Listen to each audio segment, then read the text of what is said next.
Bien, salut tout le monde, c'est Chama. Aujourd'hui on se retrouve pour une nouvelle vidéo, première vidéo de l'année 2021 sur mes fourmis, puisque je les ai sorties de diapose il y a environ 2 semaines, et l'activité a bien repris du coup. Alors, première vidéo, donc on va faire un compte rendu vite fait sur les fourmis, comment s'est passé la diapose. Ensuite on va voir vite fait ce que j'ai fait durant cet hiver, parce que je me suis pas non plus tourné les pouces. Et pour finir, du coup, les objectifs à atteindre, voire à espérer, pour les différentes colonies, voire fondations, pour certaines fourmis. Alors, on va commencer par les Messeurs Barbarus, hein. Ma plus grosse, bon, je sais pas si on peut appeler ça une colonie, mais c'est une bonne grosse fondation. Alors, il n'y a pas si longtemps, j'ai pu compter vite fait les ouvrières, enfin compter approximativement.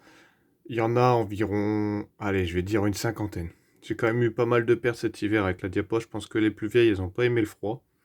Et du coup, c'est tombé. Donc, ce qu'on peut voir là, dans l'air de chasse, c'est deux verres de farine, hein, parce que ça fait quand même 2 semaines du coup qu'elles sont sorties. Du coup, elles ont pu bien se remettre d'aplomb sur ça. Donc, la reine, toujours là, se porte très très bien. Juste avant que je filme, elle était dans l'air de chasse en train de boire à l'abreuvoir. Mais vu que j'ai viré l'abreuvoir pour avoir une belle vue, elle n'a pas aimé. Du coup, elle est rentrée dans le nid. On voit qu'il y a un beau couvain devant elle, sous elle aussi. Je peux voir un bon couvain. Il y a toujours une très bonne activité dans le nid, hein. Il n'y a pas. Ça, il n'y a pas. Il n'y a pas à chipoter, hein. Donc des graines dans l'air de chasse, des graines à l'intérieur, c'est bon, elle se porte assez bien. Il n'y a pas grand chose à la diapose qui a fait un peu de victime, mais c'est pas encore excessif. Si j'ai eu une petite inondation dans cette colonie-là, un problème dans la tour d'humidification, la grande colonne bleue là.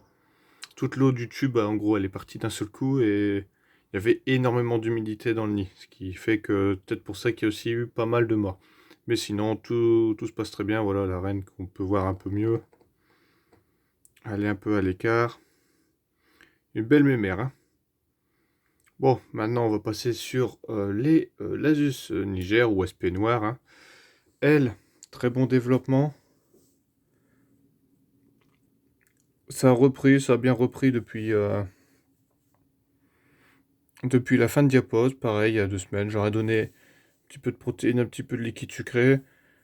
Du coup, elle se porte à merveille, hein, il n'y a pas à mentir. Et un très très beau couvain, je vais vous le montrer tout de suite en passant une petite feuille bleue sous le tube. Voilà, on voit qu'il y a un très beau couvain. Beaucoup de larves qui ne devraient pas tarder à devenir cocon. Donc à s'attendre à une belle oh là, fais le focus dans le nid, voilà. Il y a une belle explosion de population. Je sais pas si on peut dire ça pour des fourmis, mais c'est pas grave. Juste, il y a un très beau couvain, les ouvrières se portent très bien. J'ai pas eu de perte sur cette colonie-là, je crois pas. Voilà. La reine se porte à merveille. Elle est un peu, comment dire, elle a deux pieds gauche, quoi. Elle trébuche beaucoup. Chaque coup, je prends le nid, à chaque coup, elle se retourne. Donc, elle a pas un très bon équilibre, cette reine, mais c'est pas grave. Elle pond, elle fait son boulot, c'est impeccable. Donc, rien à dire sur cette ouvrière. Par contre, maintenant, on va passer sur une mauvaise nouvelle. Ma reine de Lasus Flavus et l'entièreté de sa colonie sont décédées. Voilà, la reine est sur le dos. Donc elle, tout se passait très bien à la diapose. Pareil pour les 15 ouvrières qu'elle avait. Et du jour au lendemain, vraiment du jour au lendemain, toutes les ouvrières elles sont mortes. Début janvier. Donc mi-janvier, en voyant que ça s'arrangeait pas, j'ai décidé de la remonter. Je l'ai mis dans un nouveau tube, donc j'ai remis de l'eau et tout ça. Elle avait encore quelques œufs, mais les œufs n'ont pas repris. D'ailleurs, elle a dû les manger. Puis, elle a fini dans cet état-là il y a 3 semaines. Il y a 3 semaines, elle a passé l'arme à gauche, comme on dit. Donc, dommage pour cette colonie-là, mais cet été, je compte tenter une polygyne sur cette espèce-là. Pourquoi pas avoir une polygyne? Peut-être entre 2 et 3 gynes. J'hésite encore entre 2 et 3 gynes, mais la polygyne me tente beaucoup. Et du coup, on va passer à une autre colonie, parce que je me suis acheté une petite colonie sur le site Antaus. Très bon site d'ailleurs, je le, je le conseille. Voilà, une fondation de Camponotus barbaricus. Donc j'ai 3 ouvrières, les 3 ouvrières étaient déjà là. Donc cette fondation, je l'ai reçue quand? Mi-mars à peu près. Donc je l'ai connectée à une aire de chasse que j'ai fait moi-même, hein. Donc là, petite brique en Lego, histoire de dire qu'elles accèdent facilement au tube. Feuille d'aluminium où il y a encore un petit peu de liquide sucré, elles viennent le boire de temps en temps. Un petit bout de fer de farine. Donc sur cette colonie, donc sur cette fondation, pardon, on va parler de cette fondation. Donc d'ailleurs, il y a une ouvrière qui se trouve à l'extrémité du tube. Il y a une ouvrière seulement qui est désignée à l'aire de chasse, faut pas nous demander pourquoi. Donc la reine se porte très bien, les deux ouvrières ici, je sais pas trop ce qu'elles font, elles restent souvent dans le tube. Et on va essayer de voir pour les œufs. Je vais placer ça là, et normalement c'est pas des œufs, c'est 3 larves qu'il y a. Quand j'ai reçu, il y avait une dizaine d'œufs, mais je sais pas, il y a eu... Là j'en vois que 2 larves, mais j'en ai vu une troisième le dernier coup. Je sais pas où c'est qu'elle les cachait, mais en gros, ouais, je sais pas, sur une dizaine d'œufs, il n'y a plus que 2 larves. Donc est-ce que les larves se sont nourries des deux autres œufs, pardon, j'ai payé à moitié, c'est pas grave. Ou est-ce que c'est comme ça, puis c'est tout. Donc très belle reine, hein. Noir, orangé, marron, toutes les couleurs, des ouvrières aussi très très belles, très avancées. Donc du coup je commence dans l'élevage de Camponotus, une espèce que j'aime, famille de fourmis que j'apprécie énormément parce que quand on les nourrit bien, bah, elles ont une belle physiogastrie, donc c'est l'abdomen qui gonfle et qui devient un peu transparent. Là les ouvrières sont encore un peu petites, du coup on ne le voit pas bien. Et c'est pas non plus la meilleure espèce, les Barbaricus, pour observer ce phénomène. Mais c'est pas grave, j'en ai déjà vu, donc c'est pas mal. Espèce que j'apprécie énormément. Donc là, après, on va passer... Donc là, on a fait le tour des colonies. Donc ce que je compte faire pour cette année, donc objectif, celle-là. Essayer d'avoir 15-20 ouvrières. Ce serait le top du top. 15-20 ouvrières sur elle. Pour celle-ci, qui se trouve ici. Avoir une bonne soixantaine d'ouvrières et la passer en nid. Je pense que l'objectif de l'année, ce serait de la passer en nid. 60 ouvrières, ce sera fait large. Je pense même qu'on arrivera à 100-200. Et pour les Messor Barbarus, ce que j'aimerais bien, c'est ouvrir la séparation qui se trouve là-bas. On voit la languette bleue. Comme ça, elles aient un deuxième nid. Donc là, c'est pareil, une bonne augmentation de la population. Donc ensuite, on va passer... Enfin, je vais vous montrer ce que j'ai fait aussi de mon côté cet hiver pour passer le temps, puis pour les fondations. Donc, petite pause tout de suite, mais pour vous, ça, vous verrez rien. Alors, voici ce que j'ai fait cet hiver. Un petit nid en bouteille. Donc, il est bien en bouteille, comme on le voit. Et en gros, c'est un petit nid que j'ai fait maison. Donc, j'ai coulé du plâtre dans ce nid, enfin dans une bouteille. C'est que j'ai mis de la pâte à modeler ici, puis j'ai mis retourner le haut de bouteille qui doit se trouver là. Je l'ai retourné ici, comme ça m'a permis d'avoir une belle réserve d'eau pour humidifier le nid.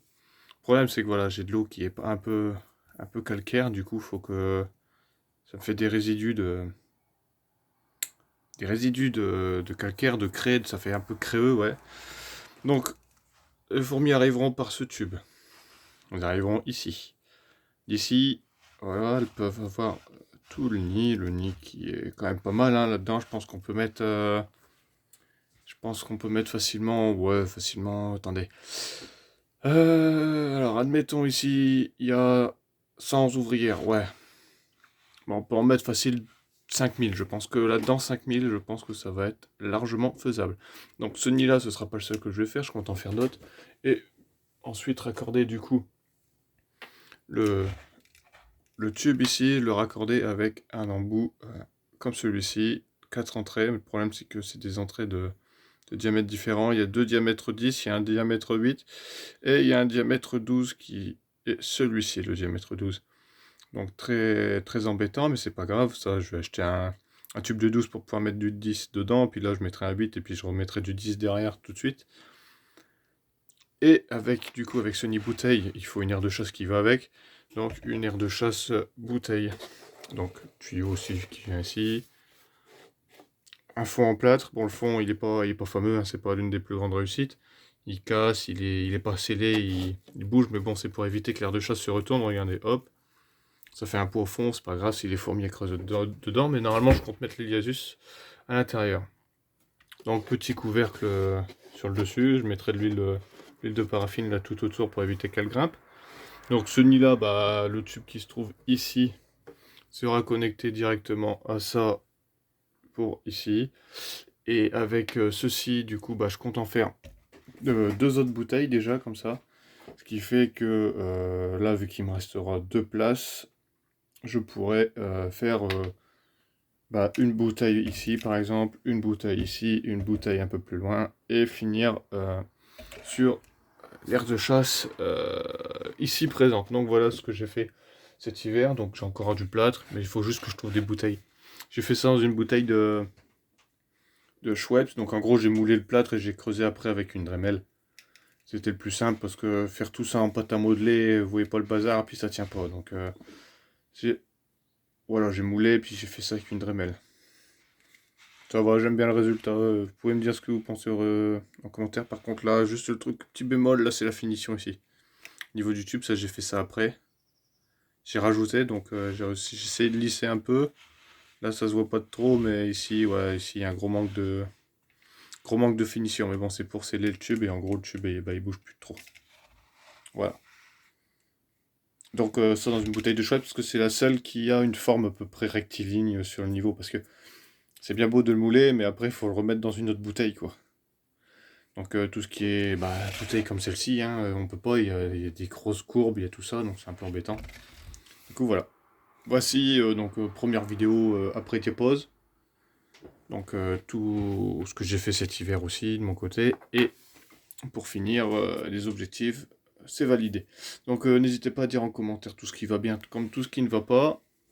Je prêterai attention à ceci et essayerai d'améliorer la chose.